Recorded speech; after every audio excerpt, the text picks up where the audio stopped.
පැවැස්ම දැනෙන 25 වසරක් පුරා අපත් සමග සිටි පෑන් ඒෂියා බැංකුව සැබවින්ම ශ්‍රී ලාංකේයයි. Good evening and welcome to the Daily News Roundup with Daily Mirror Online. You're with me, Bhakti Abe Surya. Let's take a look at our headlines. The number of persons hospitalized due to the unrest at the Mahara prison rises to 109. HIV infections among 15 to 24-year-olds suffered an increase during last year. BOI Chairman Susantha Ratnayaka resigns. Ajit Rohana requests removal from the committee probing the Mahara prison unrest. All schools in Eastern Province are to be closed from tomorrow. If O-levels are postponed, students will be informed of the new date 6 weeks in advance. The COVID-19 situation can be controlled by December if not for another super spreader event. New laws are to be introduced to protect investments. Prisoners' rights activists slammed the Mahara prison incident as a massacre. Now diving into those stories in detail.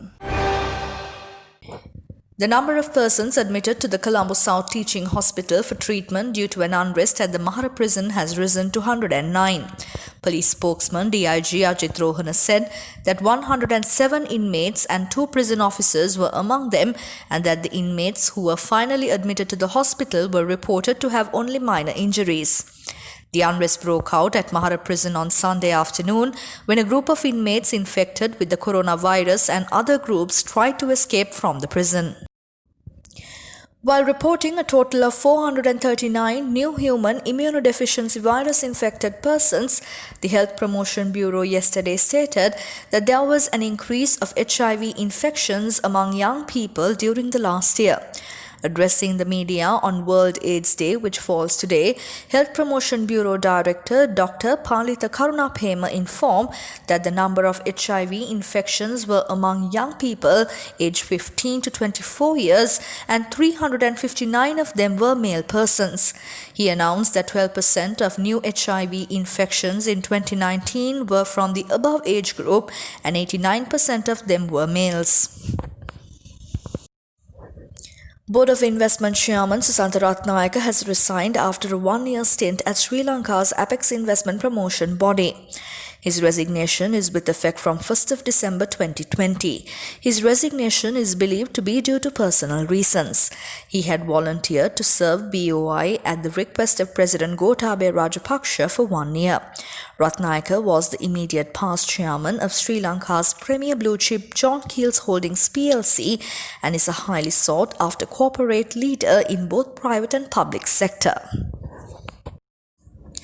Police spokesman DIG Ajit Rohana today requested Justice Minister Ali Sabri to remove him from the 5 members committee appointed to look into the unrest at Mahara prison and to appoint another member due to conflict of interest. While thanking for the appointment, DIG Rohana in a letter to the minister informed that at present he functions as the police media spokesman and conducts regular media briefings in respect of the current issues including the prison issue.